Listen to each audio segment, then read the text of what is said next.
Là où il y a débat, c'est sur les besoins en calcium. En gros, en France, on préconisait 2 fois plus que l'OMS. Pourquoi? Bah, pardon. D'un point de vue industriel, le skier, c'est un peu fumisterie parce que pour le coup, tu le payes vraiment très cher. Alors qu'en effet, en termes de taux de protéines, t'es quand même très proche du fromage blanc ou des petits Suisses 0%.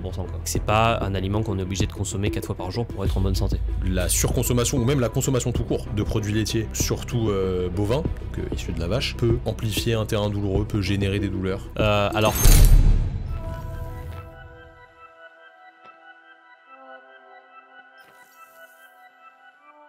Salut les amis, j'espère que vous allez bien, bienvenue dans ce nouvel épisode du Training Therapy Podcast. Je suis avec le Simon, le Kenneth, le S, le K. Ça va les gars? Ça va très bien et toi? Ça dit quoi aujourd'hui? Bah moi ça va, tranquille. Ça va bien.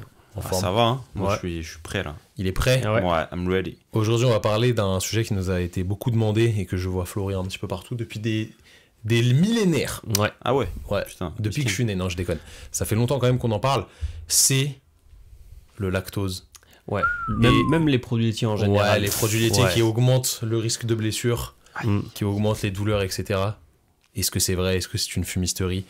Est-ce qu'il vaut mieux pas boire des tisanes?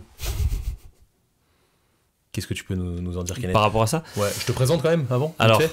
bah tu peux. Bon après t'es pas obligé, mais tu peux. Hein. Kenneth, ex-coéquipier de Victor Wembanyama.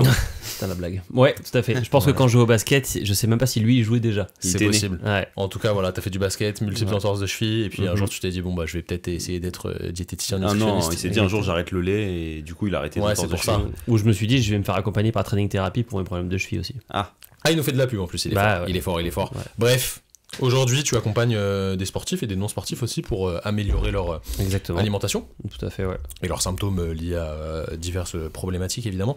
Mhm. Qu'est-ce que tu as appris toi au sujet du lait quand tu as fait tes études?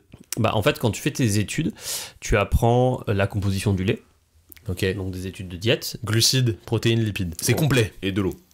et de l'eau, Ouais. et un autre truc. Le lactose. Alors non, Bah, c'est dans les glucides, c'est un ça sucre. fait partie de tes glucides.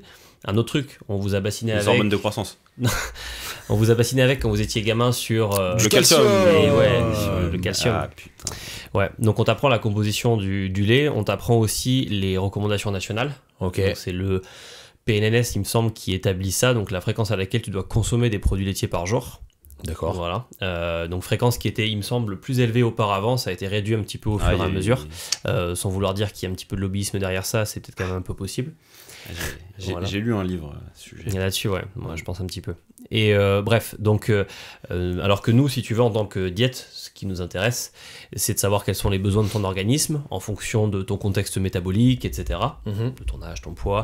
Et puis ensuite, bah, une fois que tu as trouvé ces besoins, tu cherches comment subvenir à ces besoins. Ok.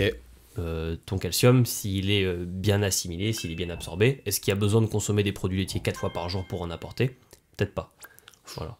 Est-ce qu'il n'y a pas d'autres choses issues des produits laitiers qui peuvent à la fois être potentiellement inoffensives et être un non-problème, contrairement à ce qu'on peut penser, et des choses qui peuvent être plus problématiques que ce qu'on le pense, en fonction du contexte aussi. Alors, commençons par le calcium. Ouais. On parlait de ça, donc autant aller dessus. Est-ce que les produits laitiers apportent effectivement du calcium déjà? Ouais, les produits laitiers apportent du calcium. En bonne quantité, c'est pas les aliments les plus riches, mais tu en as dedans. Calcium assimilable? Ouais, calcium assimilable. Alors que, tu vois, on n'y pense pas forcément, mais tu peux trouver beaucoup plus de calcium si tu consommes des sardines. Ok. Voilà. T'as plein d'aliments qui apportent du calcium. Ça se marie moins bien avec le Nesquik quand même. Alors attends, fais gaffe parce qu'il va essayer. Hein.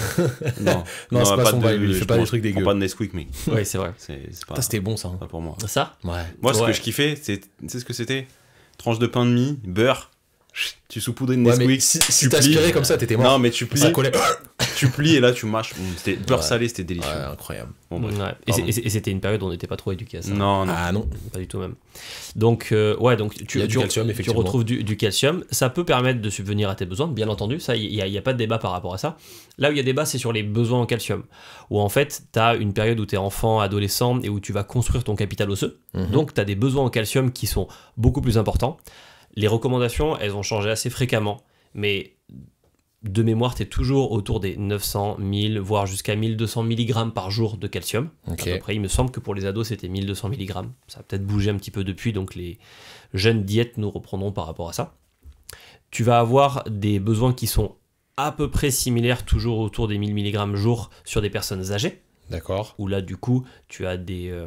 on est plus dans la prévention de l'ostéoporose, par exemple.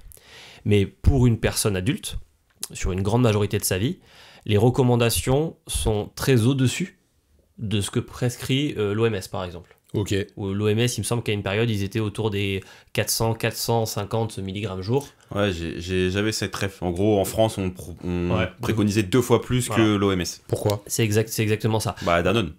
Pardon. C'est... Il nous met dans les bourbiers tout de suite. Il n'y a aucun échauffement. Mec, je prends des risques, hein. Attention. Hein. Non, mais du coup... Il habite à Limoges, hein, si jamais. Waouh. Du coup, waouh. Il a rien dit, lui, en plus. Ouais, moi, j'ai rien dit du tout. Mec, c'est toi qui m'as dit ça. Non, mais c'est que du coup, quand tu vois cette différence dans les recommandations, tu peux te poser la question du lobbyisme. Mais au-delà de ça, il y a autre chose, c'est que quand tu vas, par exemple, chercher à complémenter systématiquement en calcium des personnes âgées qui sont à risque d'ostéoporose ou qui souffrent d'ostéopénie, la question c'est, est-ce que du coup, il faut forcément complémenter? Tu vois, il y a ça aussi. Alors que tu vois, la plupart du temps, quand tu n'as pas une carence avérée en calcium, tout comme la vitamine D d'ailleurs, la solution pour prévenir ces problématiques-là, elle ne se trouve pas dans le fait d'ajouter forcément plus de calcium ou de complémenter. C'est Ok. sûr. Il n'y a pas une histoire de vitamine D et de soleil aussi, d'UV? Ouais, exactement. Si. En gros, la carence en vitamine D, c'est quand même la majorité de la population. Dans une période où il y a plus d'ensoleillement, notamment printemps-été, et où tu exposes ta peau au soleil, sans crème solaire, 15 à 30 minutes par jour, tu peux avoir des taux de vitamine D qui sont convenables. Ok. Voilà. En sachant que la vitamine D, c'est une vitamine où il ne suffit pas juste d'être au niveau de ta constante minimum, il faut vraiment être plus haut pour potentialiser les effets. D'accord. Et l'indice de toxicité, il est très élevé. Donc tu ne pourras pas l'atteindre sauf si tu es sur une sursupplémentation sur du long terme. Ok. Voilà, ce qui n'arrive pas quand tu fais les choses correctement. À quoi elle sert cette vitamine D dans l'assimilation du calcium? En fait, tu vas avoir une synergie entre les deux pour, alors, on disait fixer le calcium sur les os quand on entendait les pubs quand on est petit, mais en fait, quand tu le vulgarises, c'est à peu près ça. Ok. Et à l'inverse, si tu as des taux de vitamine D qui sont pas suffisamment élevés, et qu'en plus de ça, tu as des phénomènes comme des déséquilibres acido-basiques, c'est-à-dire quand tu vas par exemple pas suffisamment apporter de magnésium, de potassium ou justement de calcium, tu peux avoir des phénomènes de déminéralisation au niveau osseux. Ok. Donc majoré quand tu as une carence en vitamine D à côté. Ok. Voilà. Donc, sur le calcium, les produits laitiers, intéressants. Ouais. Si t'es exposé au soleil régulièrement. Alors, c'est vraiment deux trucs différents. En gros, Oui. en gros, ton produit laitier, il va clairement contribuer à subvenir à tes besoins en calcium. Ouais. Ça, pas de problème. Pour bien l'utiliser.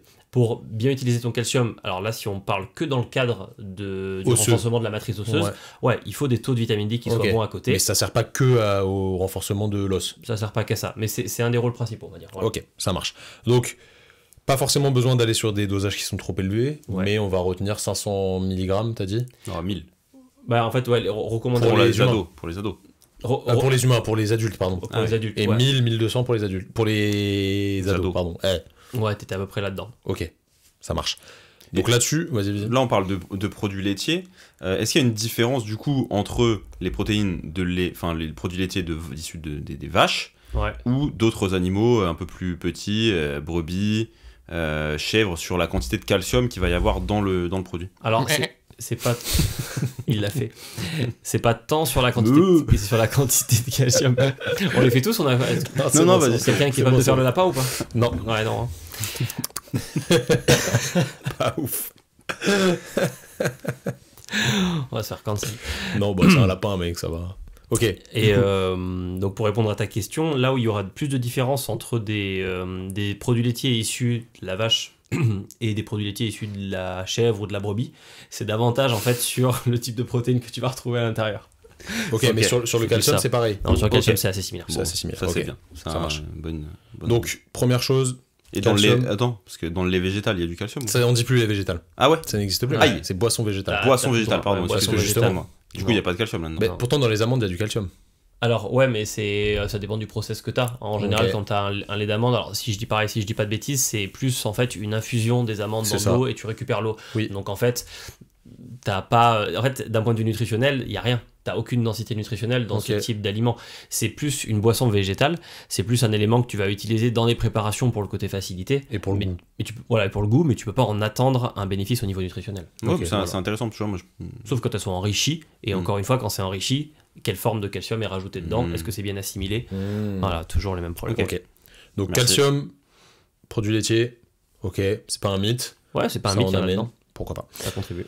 Maintenant, je parlais plus des douleurs au début, etc., de tout ce qui s'y rattache. Est-ce que, la question elle est simple, est-ce que la surconsommation, ou même la consommation tout court de produits laitiers, surtout bovins, donc issus de la vache, peut amplifier un terrain douloureux, peut générer des douleurs?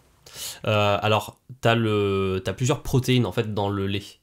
Tu vas avoir les protéines du lactosérum, donc qui sont les protéines dites à assimilation plutôt rapide. De la whey par exemple? Exactement, que tu utilises pour faire de la whey. C'est environ 20% des protéines, en tout cas dans le lait de vache.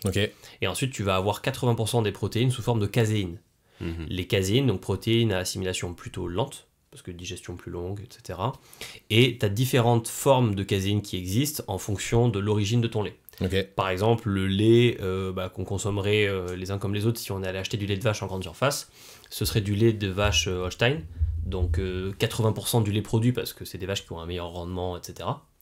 Et en fait, tu vas retrouver, donc, si je dis pas de bêtises, des caséines de type A1 dedans, qui sont des caséines qui, de par cette surproduction, etc., peuvent avoir des propriétés plutôt pro-inflammatoires.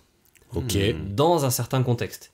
Et en fait, c'est là que j'insiste, c'est que ces caséines-là, ces protéines, elles vont précipiter un peu plus avec l'acidité au niveau de l'estomac.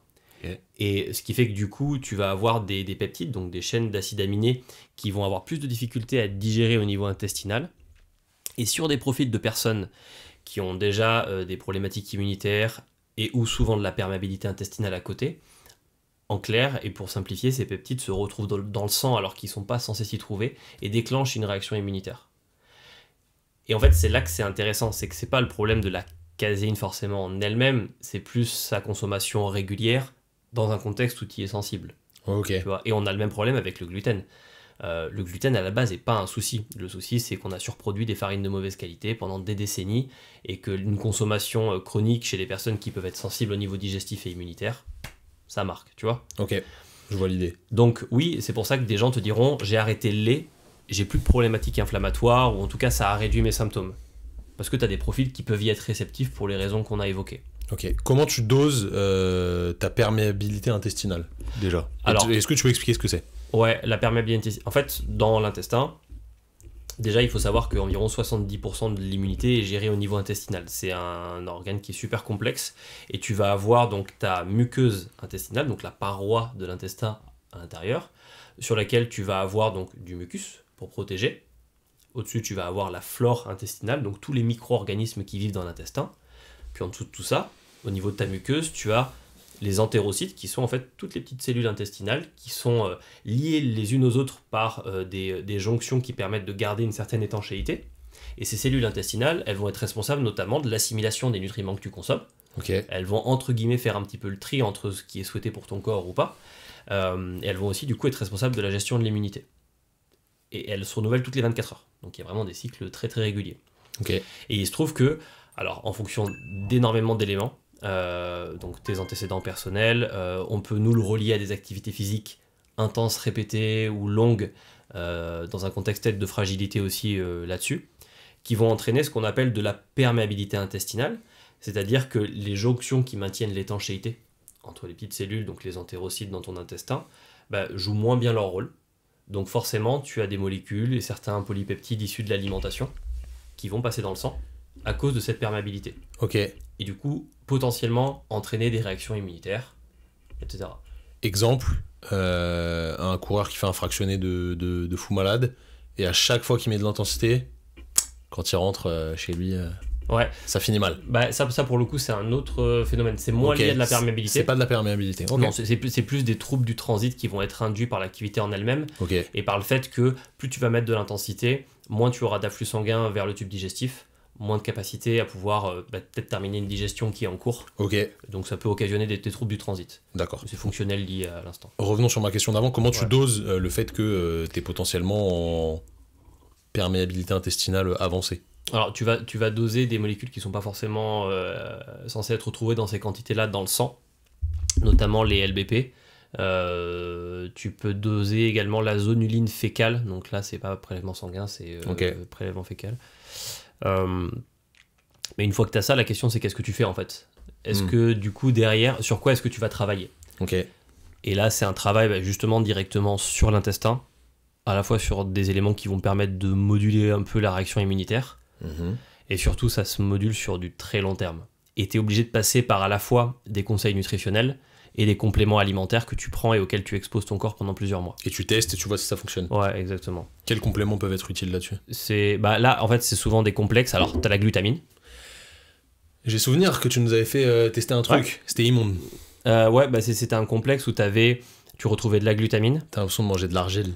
Simon, avec un petit goût de myrtille. Simon avait adoré argile myrtille, combo gagnant, quoi. Non, en vrai, c'est comme tout dans la vie, les 5 premiers coups, c'est affreux. Ouais. Et après, tu commences à ne plus prendre ni de plaisir. Non, là, tu peux pas prendre du plaisir. Là. Non, c'était pas ouf. Mais ouais. Bon, après, le collagène nature, pareil, hein, je pense que c'est pas un C'était truc pire, là. Hein. Ouais, non, j'avoue, ça c'était affreux. Mais en fait, dans ces moments-là, faut le surdoser et y aller cul sec, tu vois. Genre, t'as 2 gorgées. Le surconcentré, quoi. Ouais, de ouf. Là, il y avait de la glutamine, il y avait du zinc. Tu as d'autres molécules aussi qui vont jouer sur la perméabilité intestinale. Tu as des extraits de thé vert, tu peux avoir de la vitamine A aussi. En général, quand tu retrouves vitamine A, zinc et glutamine, déjà tu es sur un complexe pour la perméabilité intestinale. Est-ce qu'il faut les prendre en même temps? Ces 3-là? Ouais, en fait, c'est dans le complexe, tout est à prendre en même temps. Non, mais imaginons que tu divises, tu vois. Tu prends tes vitamines le matin, et t'as de la vitamine A dedans, tu prends ton zinc le soir, tu prends ta glutamine avant de te coucher. Est-ce que les effets, c'est les mêmes ou est-ce qu'on n'en sait rien? Alors, pour le coup, je serais pas capable de te dire. Ok. Ouais. Je serais pas capable de te dire. En général, ça, je vous le faisais prendre le soir, si je dis pas de bêtises, le complexe en lui-même. Ce qui est toujours bien en général, c'est de pas pas le prendre pendant un gros repas, parce qu'en fait, vu que tu assimiles tes nutriments via des récepteurs, tu peux avoir de la concurrence et perdre un peu en assimilation. Ok. Mais du coup, voilà, pour répondre à ta question, t'as ça. On peut l'amener avec des probiotiques, des composés qui modulent l'inflammation, comme on l'a évoqué dans le podcast précédent. Carrément. Voilà. Donc, en gros, les protéines du lait de vache, si jamais tu as une perméabilité intestinale qui est un peu trop élevée, c'est ça, potentiellement ça peut directement passer dans le sang. La caséine, que certaines protéines. La caséine. Voilà, les caséines A1. Et là, c'est là que j'en reviens à ce que disait Simon. C'est-à-dire, Simon, il a demandé si quand tu consommais des laits de brebis ou de chèvre, tu avais une différence. Voilà, c'est insupportable. Et en fait, quand tu consommes ce type de lait... J'ai pas compris. Hein? Je m'attendais à ce que tu fasses la chèvre. Bah oui, c'est pour ça. Quand tu consommes ce type de lait, tu vas avoir des caséines qui sont différentes. Là, si je faisais la chèvre maintenant, ce serait drôle.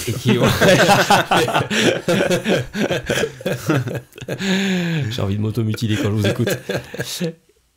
Et donc, quand tu vas consommer ces types de lait, forcément, tu n'as pas les mêmes réactions et tu as souvent aussi une meilleure tolérance digestive. Tu as des études dessus. Ok. Donc, c'est pour ça. Mais d'ailleurs, tu le vois même sur des enfants qui ne tolèrent pas très bien le lait. On va tout de suite donner des laits de brebis ou de chèvre. Donc, au final, les gens qui prennent du matin léger de Lactel, on peut en parler là. Où dedans, il n'y a plus de lactose. Ouais. Bah, au final, ça change rien au problème. Alors, si, ça change quelque chose. Ok. Parce que... Il y a toujours la caséine. Ouais, mais là, c'est pas pour la même problématique. Ouais, mais peut-être qu'en fait, ils pensent que c'est le lactose le problème, et au final, c'est pas ça. Alors, quand t'as des troubles digestifs à la consommation de lait, la majorité du temps, c'est quand même le lactose. Ok. Ton lactose, en gros, c'est glucose égale lactose, liés entre eux, et tu as besoin d'une enzyme qui s'appelle la lactase, qui va venir casser la liaison entre les deux, et tu vas pouvoir absorber. Sauf que cette lactase, en fait, tu la produis jusqu'à 6-7 ans, naturellement. Ok. Tu continues à la produire tant que tu exposes ton corps à la consommation de lait, et puis quand tu arrêtes, il y a des gens chez qui ça ne pose pas de problème, mais pour une majorité de personnes, tu produis moins, voire pas du tout cette lactase. Okay. Donc forcément, ton lactose, il n'est pas digéré, et un sucre, comme une protéine d'ailleurs, qui n'est pas digéré, va venir fermenter, donc ce qui va produire des gaz, donc des problématiques digestives. D'accord. Ah, c'est ça l'histoire, le problème que j'ai avec le lait caillé de mamie. C'est un de tes nombreux problèmes. Le problème, c'est que t'en bois jamais et que là, tu te tapes un demi-litre. C'est trop bon. Mais là, il y a une super solution, c'est que tu peux avoir t'as des compléments alimentaires de lactase directement. Voilà. Ça, c'est exceptionnel. Tu mets de la lactase pour aider. Mais ça par exemple, c'est une aide aiguë, tu vois. Parce que tu sais... Ça traite pas le problème, quoi. Ça traite pas le problème, mais si tu sais t'as que plus d'inconfort. Socialement, t'es mieux, quoi. Ouais, si tu sais que tu vas faire un repas où potentiellement tu vas y être exposé... Si, ça te règle le problème sur l'instant T. Oui, donc ça traite le symptôme. Ça règle pas le problème qui est que tu produis pas de lactase, ça traite le symptôme qui est que t'es moins ballonné, parce que du coup... Ouais. Mais... 100%. Voilà. Ok. Du coup, problématique du lactose, comment on peut savoir si on est intolérant ou... Alors, l'intolérance au lactose, déjà, alors, t'as des tests d'intolérance que tu peux faire, c'est pas 100% fiable, mais pour le lactose, je trouve que ça l'est quand même. Okay. Après, le lactose, c'est quand même, quand t'es intolérant, c'est quand même très symptomatique. Et c'est d'ailleurs la première chose qui fait que tu le supprimes, c'est parce que c'est assez douloureux. Ok. Voilà. Donc c'est test-retest sur toi-même, t'en prends pas, tu vois la diff, et puis voilà. Ouais. Ok. Et voilà. Genre t'as des symptômes dans l'heure qui suit, dans les minutes qui suivent. Ah non, mais moi, je vous donne un exemple perso. Moi, j'ai bu du lait quand j'étais gamin. C'était un petit peu l'habitude du petit-déj, tu vois, jusqu'à l'adolescence peut-être. Tu prenais quoi, Chocapic, Nesquik, Et, Golden Grams un peu de tout. Tu sais, t'es pas dans un environnement où t'es très sensibilisé, donc en fait, tu manges des merdes. Non, donc mais les mec, céréales de n'est petit-déj comme ça et pas tout. On n'est pas honte. Ah, mais j'ai pas Nous, on honte. s'envoyait des non. de muesli, des petits princes et tout. Hein, Muesli, y ça allait. va, non. Muesli, ça va. J'ai pas honte, mais ce qui est dommage, c'est qu'en Les fait, Petit Prince, tu non, t'en Petit rends Prince, compte c'est plus pas tard. ça, mec, par contre. C'est Prince de Lu, c'est pas Petit Ouais. Prince, c'est un livre, ça. Pardon. Ah oui, c'est vrai. Rien à voir, aucun rapport, mais c'est pas grave. Donc ouais, je mangeais les mêmes merdes que vous, je pense, à cet âge-là. Et quand j'ai arrêté d'en boire, je pense que je devais être à la fin du lycée. Ok. Et quand j'ai fait mes études supérieures, justement, je me rappelle quand j'ai fait mes études en nutrition à Toulouse, on abordait les thématiques du lait et je me suis dit, tu sais quoi, je vais me remettre à en prendre juste pour voir ce que ça fait. Je me suis mis à en reboire les matins. Je pense qu'il me fallait moins de 30 minutes pour arriver à mon école, pour commencer les cours et avoir un mal de bide, mais un truc vraiment... Vénère, quoi. Ouais, vénère. Alors Ok. après, T'avais un coloc? t'as un ratio... non, Il fort te mettait heureusement. un peu de la. Non, ça laxatif dans c'est les- un ami, Non. on dira pas qui c'est, quelqu'un qui est passé sur ce podcast qui mettait du laxatif dans le lait de son coloc. Ah ouais, Ouais. Ouais. Mais on dira pas qui c'est. d'accord. Mais c'était pour rigoler ou c'était parce qu'il l'aimait pas? C'était pour rigoler, mais c'est pas drôle. D'accord, ouais, c'est sûr que c'est pas drôle. Bref, Ok. Donc voilà, il y à a, vous de deviner qui c'est. il y a un ratio dose-effet, c'est-à-dire que le lactose, plus tu vas avoir un produit laitier fermenté, donc par exemple, tu as le lait, puis ensuite tu as le yaourt, puis tu as le fromage, plus ton produit va être fermenté, plus les bactéries auront entre guillemets consommé le lactose qu'il y a dedans, donc moins tu as de lactose. Ok. Voilà, donc tu as techniquement quasiment plus, voire plus du tout de lactose dans du fromage, donc forcément, le fromage, tu vas mieux le tolérer que du lait cru. Ok. Voilà. Intéressant. C'est bon le lait cru, putain. Bois-en Ouais. moins peut-être. C'est Non, bon. j'ai arrêté, mais bon. On a vu cette problématique du lactose au final test-retest. Tu vois directement si tu as des symptômes, c'est que c'est potentiellement Ouais. problématique chez toi. Quels sont les autres potentiels problèmes ou avantages, hein, parce qu'on parle surtout des inconvénients, mais il peut y avoir des avantages aussi, à prendre des produits laitiers? Honnêtement, je vais te parler dans ma pratique. J'en utilise peu. Je vais utiliser des produits laitiers, par exemple, pour ceux qui les tolèrent bien, comme tout ce qui est... alors, quand on parle de fromage blanc, skyr, petit suisse, c'est globalement la même chose. Hein. Ok. Voilà, à peu près les mêmes apports en protéines. Ça sert pour moi à rien de chipoter là-dessus. C'est quoi la diff entre le skyr et le fromage blanc? Le prix. Alors, au niveau du prix, c'est un délire. Hein. Ah bah oui. C'est vraiment C'est un pas la même délire. texture aussi. Mais... C'est pas la même texture. Il me semble que c'est plus dans le process de fabrication et sur la fermentation. Ok, c'est pas les mêmes enzymes qui. Il me semble. Ok. Je pourrais pas te dire exactement le process D'accord. industriel du skyr, je le connais pas. Il n'y a pas un peu plus de prod quand même Ah, dans le ça- skyr que dans. Non, mais c'est négligeable, mec. C'est vraiment Ok, Ça négligeable. vient du Nord, mec. Ça vient de Norvège, le ski. Ouais. C'est des gens qui Ou ont un un truc accent. comme ça. Skyr, ça se dit. Non, mais Yeah. par contre, d'un point de vue industriel, le skyr, c'est un peu fumisterie parce que pour le coup, tu le payes vraiment très cher. De ouf. Et alors qu'en effet, en termes de taux de protéines, t'es quand même très proche du fromage blanc ou des petits suisses 0%, quoi. Ok. Voilà. Et comment ça se fait que c'est 0% le skyr? Parce que c'est écrémé, Ok. en fait. Un produit laitier est 0% à partir du moment où il est écrémé. Ok. Voilà. Tu pars de lait écrémé à la base pour faire leur truc. Non, mais il n'y a rien de. Y a rien de fou. Il n'y a rien de fou. Mais ça, du coup, tu peux l'utiliser parce que c'est un moyen facile d'apporter des protéines, tu vois, dans une ration sur une journée. À digestion lente. À digestion plutôt lente.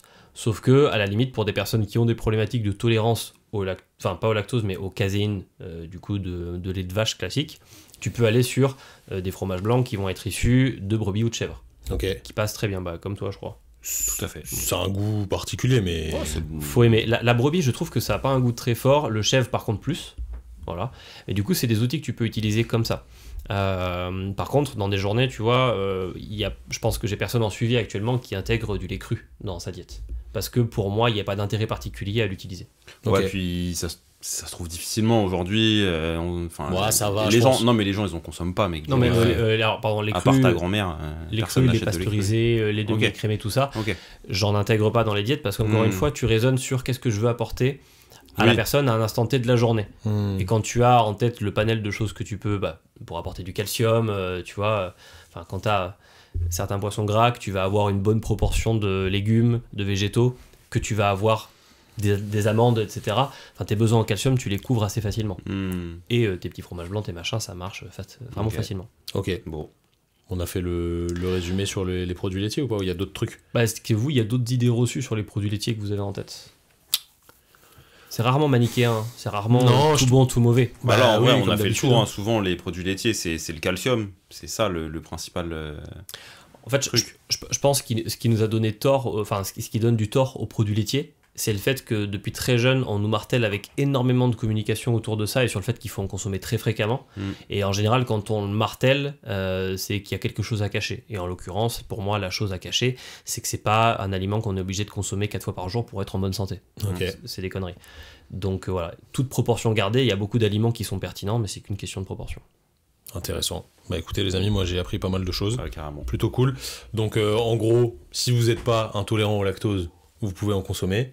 Si vous n'avez pas une perméabilité intestinale accrue, vous pouvez en consommer. Maintenant, il faut savoir quel type de lait vous achetez, plutôt de qualité si jamais c'est le cas. Mais c'est pas un truc essentiel, mais c'est pas non plus un démon, quoi. C'est pas un indispensable, et quand vous l'achetez, là je pousse le truc, je sors du côté nutrition, etc. Éthique maintenant. Éthique, et ouais, complètement. Et vous avez des marques que vous trouvez en grande surface qui, justement, c'est même marqué dessus, hein, si je dis pas de bêtises, qui vous garantissent un certain revenu pour les agriculteurs, parce que malheureusement... Bien ça. Sauvons nos agriculteurs français. Ouais. Ils en ont besoin. Sur le lait, c'est un vrai sujet pour le coup. Ah ouais, bah, en fait, c'est aussi ça le problème, tu vois, c'est que si t'en consommes plus du tout, bah c'est quand même un des premiers trucs qu'on produit en France avec les céréales. Ouais. Donc tu kills un peu ça. Après, bon, c'est toujours difficile de trancher. Mais si t'arrêtes de fumer aussi, il y a des mecs qui. On fait pas trop de tabac en Ils France. créent du tabac quand même. Ouais, mais bon, dans le monde, attends, les pauvres. Ouais. Ils vont faire comment ? Ça dépend si t'es patriote ou pas. T'as pas mis Non, un mais- drapeau français dans la pièce là. Non, mais là, ça pourrait être pas mal. Ça pourrait se faire. Bref, les amis, j'espère que vous avez kiffé cet épisode. Dites-nous en commentaire si vous êtes plutôt pro-produits laitiers ou anti-produits laitiers. Ça peut être intéressant d'avoir un débat ouvert, évidemment, et intelligent. Kenneth, merci beaucoup. Avec Où est-ce qu'on plaisir. peut te retrouver Sur mon Insta, au rayon petit Suisse. rayon fruits et légumes, sur mon Insta que tu vas mettre juste là, c'est ça ? Exactement, plutôt par là. Plutôt par là ? Ouais, genre au-dessus de ta gueule par ici. Ouais. Ok, très bien. Ça va être pas trop mal. Ouais. Insta, Kenneth-Diet Sport. Exactement. Tu vois, je te le fais à l'anglaise. Après, t'as un prénom T'as un bel accent. très anglophone aussi, donc stylé. Ouais. Si vous êtes sur YouTube, n'oubliez pas de vous abonner pour être au courant de tous les épisodes qu'on sort. Normalement, vous en avez un par semaine. Des fois, vous en avez plus parce qu'on On est vous sympa. gâte. Si vous êtes sur Spotify, Deezer, Apple Podcast, n'oubliez pas de mettre une petite review. Répondez au sondage que j'aurais mis directement en dessous. Pensez à vous abonner aussi pour avoir la petite alerte quand les podcasts sortent. Et n'hésitez pas aussi à nous suivre sur Instagram et sur notre chaîne principale YouTube. On délivre pas mal de conseils pour les sportifs et pour les gens qui veulent être en bonne santé. En attendant, prenez soin de vous, prenez soin de vos patients si vous êtes kiné. Et bah, mangez bien. Hein. Ah, S'il vous plaît. c'est le début du bonheur. Ouais, c'est le début de la santé aussi. Super important. Les amis, prenez soin de vous. À la semaine prochaine. Ciao. Salut.